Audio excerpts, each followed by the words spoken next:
News की शुरुआत करेंगे। पहली बिग ब्रेकिंग, ज्ञानवापी मस्जिद में दूसरे दिन का सर्वे पूरा हुआ।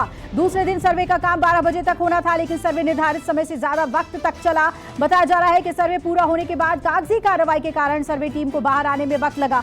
कड़ी सुरक्षा के बीच आज तहखाने के 2 बंद कमरों का ताला खोला गया और कमरों की वीडियोग्राफी की गई। कल भी सर्वे का काम होगा। दूसरी बिग ब्रेकिंग भी ज्ञानवापी मस्जिद मामले से जुड़ी हुई। आज दूसरे दिन ज्ञानवापी मस्जिद के गुंबदों और दीवारों का सर्वे हुआ है। इस दौरान मस्जिद की गुंबद और पश्चिमी छोर की वीडियोग्राफी हुई। अंदर तहखाने के बाद मस्जिद के ऊपरी ढांचे की वीडियोग्राफी और फोटोग्राफी कराई गई और सर्वे के दौरान तहखाने में खंभों, दरवाजों और दीवारों का माप भी लिया गया। सर्वे के दौरान सुरक्षा व्यवस्था पूरी तरीके से चाक चौबंद रही। आगे बढ़ेंगे। तीसरी बिग ब्रेकिंग राणा दंपति से जुड़ी हुई और सीएम उद्धव के बीच अब सियासी घमासान लगातार देखने को मिल रहा है। राणा दंपति ने प्रेस कॉन्फ्रेंस कर उद्धव सरकार पर निशाना साधा। नवनीत राणा ने कहा, महाराष्ट्र के लाचार सीएम है उद्धव ठाकरे, वो उद्धव किसी विधायक से नहीं मिलते। उद्धव सरकार में औरंगजेब की कब्र पर फूल चढ़ाया जाता है, लेकिन बाला साहेब होते तो औरंगजेब की कब्र पर फूल न चढ़ता। चौथी बिग ब्रेकिंग, महाराष्ट्र के पूर्व सीएम फडणवीस ने एआईएमआईएम विधायक अकबरुद्दीन ओवैसी पर बड़ा हमला किया। फडणवीस ने कहा कि मैं अकबरुद्दीन ओवैसी को बताना चाहता हूं कि औरंगजेब की कब्र का महिमा मंडन करके तुमने महाराष्ट्र और देश के देशभक्त मुसलमानों का अपमान किया है। औरंगजेब इस देश में हिंदुओं का तो नहीं, लेकिन मुसलमानों का भी नेता नहीं हो सकता, क्योंकि इस देश पर औरंगजेब ने आक्रमण किया। आगे बढ़ेंगे। पांचवी बिग ब्रेकिंग का रुख करेंगे। देश भर में आम जनता पर महंगाई ने फिर मार की है। आईजीएल ने देश भर में सीएनजी के दामों में बढ़ोतरी कर दी है। गैस कंपनी की तरफ से 2 रुपए प्रति किलो की कीमत बढ़ा दी गई है, जिसके बाद दिल्ली में अब सीएनजी 73 रुपए 61 पैसे प्रति किलोग्राम। वहीं नोएडा, ग्रेटर नोएडा और गाजियाबाद में सीएनजी के दाम 76 रुपए 17 पैसे प्रति किलोग्राम कर दिए गए हैं और गुरुग्राम में 81 रुपए 94 पैसे प्रति किलोग्राम सीएनजी मिलेगी। वहीं रेवाड़ी में 84 रुपए 7 पैसे प्रति किलोग्राम के हिसाब से सीएनजी मिलेगी। आगे बढ़ेंगे। 7वीं बड़ी खबर त्रिपुरा से जुड़ी हुई। नए मुख्यमंत्री माणिक साहा ने शपथ ले ली है। राज्यपाल ने राजभवन में सीएम को पद की शपथ दिलाई। माणिक साहा ने त्रिपुरा के 11वें सीएम के तौर पर शपथ ली। माणिक साहा पेशे से डेंटिस्ट हैं और उनकी छवि बेहद साफ मानी जाती है। 6 साल पहले कांग्रेस छोड़कर बीजेपी में शामिल हुए थे। 2016 में कांग्रेस का दामन छोड़कर माणिक ने बीजेपी ज्वाइन की और 2020 में पार्टी का उन्हें प्रमुख बनाया गया। 7वीं बिग ब्रेकिंग के लिए रुख करेंगे गुजरात का। विधानसभा चुनाव की तैयारियों में बीजेपी जुटी हुई है। आज से बीजेपी ने 2 दिन के चिंतन शिविर की शुरुआत कर दी। 2 दिवसीय चिंतन शिविर केंद्रीय गृह मंत्री अमित शाह की मौजूदगी में हो रहा है और शिविर में भूपेंद्र यादव, केंद्रीय मंत्री मनसुख मंडाविया और पुरुषोत्तम रूपाला मौजूद रहे। बैठक में सरकार और संगठन के कार्यों की समीक्षा की जाएगी और आगामी विधानसभा चुनाव का रोड मैप तैयार किया जाएगा।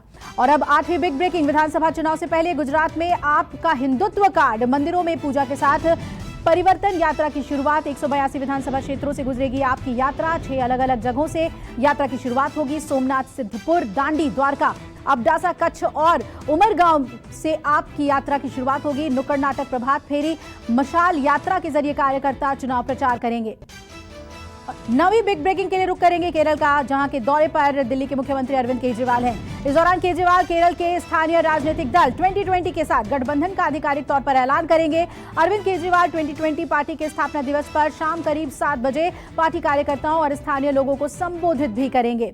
10वीं बिग ब्रेकिंग के लिए आगे बढ़ेंगे। देश के नए मुख्य चुनाव आयुक्त राजीव कुमार ने पदभार संभाला। भारत के 25वें चीफ इलेक्शन कमिश्नर के तौर पर उन्होंने शपथ ली।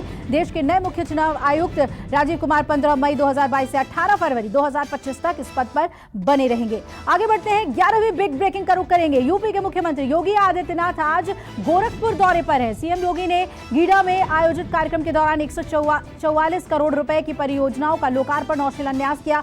इस दौरान सीएम योगी ने जनता को संबोधित भी किया। सीएम योगी ने 1000 करोड़ रुपए से ज्यादा का निवेश करने वाले 6 निवेशकों को प्रमाण पत्र भी दिया। 3 बजे की 12वीं बिग ब्रेकिंग, जातिगत जनगणना को लेकर ट्विटर पर भिड़े आरजेडी और बीजेपी सांसद संजय जायसवाल। आरजेडी ने कहा, जाति देखकर बीजेपी ने प्रदेश प्रमुख बनाया। आरजेडी ने ट्विटर हैंडल से ट्विटर पर कहा कि जाति में यकीन नहीं है तो जायसवाल नाम के बोझ तले क्यों दबे हुए हैं। ज्ञान भक्तों में बांटिए, यहाँ पर सब शिक्षित है। संजय जायसवाल ने आरजेडी के वाद पर पलटवार किया। कहा, जिन्हें गरीब कल्याण की कोई योजना ही नहीं चलानी, वो गरीब की जानकारी लेकर करेंगे भी क्या। 13वीं बिग ब्रेकिंग का रुख करेंगे। कैरिबियाई देशों के दौरे पर राष्ट्रपति कोविंद हैं। आज से जमाइका और सेंट विंसेंट एंड ग्रेनेडाइंस के एक सप्ताह के दौरे पर राष्ट्रपति जाएंगे। किसी भारतीय राष्ट्राध्यक्ष का 2 कैरिबियाई देशों की पहली यात्रा है। राष्ट्रपति दोनों देशों के नवोदित क्रिकेटर्स को क्रिकेट किट भेंट करेंगे और राष्ट्रपति अपने समकक्ष जमाइका के गवर्नर के साथ प्रतिनिधिमंडल स्तर की वार्ता भी करेंगे। 3 बजे की 14वीं बिग ब्रेकिंग मुंडका अग्निकांड से जुड़ी हुई, जिसमें पुलिस को बड़ी सफलता मिली है। बिल्डिंग का मालिक मनीष लाखड़ा गिरफ्तार कर लिया गया है। मुंडका इलाके में एक कमर्शियल इमारत में परसों शाम को आग लगी थी और 27 लोगों की इसमें मौत हुई थी। पुलिस एफआईआर के मुताबिक इमारत की दूसरी मंजिल पर चल रही थी एक मीटिंग और बड़ी संख्या में इसमें शिरकत कर रहे थे लोग, तभी भीषण आग लग गई। 15वीं बिग ब्रेकिंग का रुख करेंगे। मुंडका में इमारत में लगी आग पर एनडीआरएफ ने अपना बयान दिया है। सर्च ऑपरेशन का काम पूरा हुआ। परसों रात से अब तक तकरीबन 14 बॉडी पार्ट्स मिले हैं। एनडीआरएफ के मुताबिक बिल्डिंग का सर्च ऑपरेशन बेहद मुश्किल भरा है। अंदर हीट ज्यादा होने की वजह से काम करने में काफी मुश्किलें आ रही हैं। एनडीआरएफ के इंस्पेक्टर के मुताबिक पूरी बिल्डिंग के सर्च ऑपरेशन के दौरान कुछ पैसे मिले हैं, जिसे दिल्ली पुलिस के हवाले कर दिया गया है। 16वीं बिग ब्रेकिंग के लिए रुख करेंगे राजस्थान का। मंत्री महेश जोशी के बेटे रोहित जोशी की मुश्किलें बढ़ गई हैं। रेप केस में रोहित को गिरफ्तार करने जयपुर पहुंची है दिल्ली पुलिस। मंत्री के घर जब पुलिस की टीम पहुंची तो रोहित जोशी के साथ उसके पिता भी घर पर नहीं मिले। रोहित के खिलाफ दिल्ली की युवती ने रेप का मामला दर्ज किया है। इसी सिलसिले में गिरफ्तारी के लिए दिल्ली पुलिस जयपुर पहुंची हुई थी। आगे बढ़ेंगे। 17वीं बड़ी खबर कोरोना से जुड़ी हुई। देश में कल के मुकाबले कोरोना के मामलों में मामूली गिरावट है। 24 घंटे में 2487 नए मरीज आए हैं। स्वास्थ्य मंत्रालय के मुताबिक एक दिन में 13 लोगों की कोरोना से मौत हुई है और एक्टिव मरीज 17,692 हुए। आंकड़ों के मुताबिक पिछले एक दिन में 2800 से ज्यादा लोग कोरोना से ठीक हुए हैं। पॉजिटिविटी रेट 1% से कम है। 18वीं बिग ब्रेकिंग। दिल्ली में कोरोना मामलों में एक बार फिर गिरावट दर्ज की गई है, लेकिन मौत के आंकड़े चौंकाने वाले हैं। दिल्ली में 24 घंटे में कोरोना के 673 नए केस सामने आए, जबकि 4 मरीजों की मौत हुई। हालांकि 24 घंटे में 1074 मरीज ठीक हुए हैं। वहीं दिल्ली में कोरोना संक्रमण दर 2.77% हो गई है। आपको बता दें, दिल्ली में एक दिन में 24,317 लोगों की कोरोना टेस्टिंग की गई है। 3 बजे की 19वीं बिग ब्रेकिंग। उदयपुर में चल रहे कांग्रेस के चिंतन शिविर का आज आखिरी दिन है। चिंतन शिविर में कांग्रेस पार्टी की तरफ से कई फैसले लिए गए। 2024 में होने वाले लोकसभा चुनाव को लेकर भी रणनीति बनाई गई। वहीं पार्टी अध्यक्ष को लेकर रस्साकशी जारी है। हो सकता है कि शिविर खत्म होते होते इस बात का भी फैसला हो जाए कि पार्टी की कमान किसके हाथों में दी जाए। 20वीं बड़ी खबर का रुख करेंगे। ताजमहल पर पर्यटकों के लिए शुरू हुए 2 टिकट काउंटर्स। ओवर रेटिंग की शिकायत के बाद टिकट काउंटर्स खोले गए हैं। पर्यटकों के लिए टिकट विंडो खोल दिए गए हैं और टिकट बुकिंग के नाम पर अब ठगी नहीं हो पाएगी। कोरोना महामारी की वजह से टिकट विंडोज काफी समय तक बंद थे और ऑनलाइन टिकट की सुविधा दी गई थी। 3 बजे की 21वीं बिग ब्रेकिंग। दिल्ली में हीट वेव से लोग परेशान हैं। मौसम विभाग के मुताबिक आज तापमान 47 डिग्री के पार जा सकता है। यूपी में भीषण गर्मी और लू का सितम जारी है। 18 मई तक कई जिलों में हल्की बारिश और तूफान भी संभावना है। राजस्थान में गर्मी का रौद्र रूप देखने को मिल रहा है। तापमान 50 डिग्री के करीब पहुंचा और लू को लेकर अलर्ट जारी है। 3 बजे की 22वीं बड़ी खबर। दिल्ली में एक बार फिर आग का तांडव देखने को मिला है। नरेला की प्लास्टिक फैक्ट्री में भीषण आग लगी। आग लगने से अफरा तफरी मच गई। कड़ी मशक्कत के बाद दमकल की 22 गाड़ियों ने आग पर काबू पाया। फिलहाल आग लगने के कारण का पता नहीं चल पाया है, लेकिन किसी के हताहत होने की खबर नहीं है।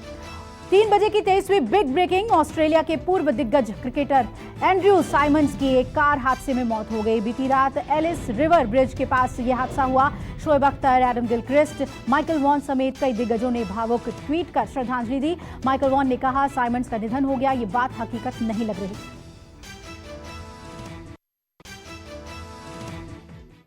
This type of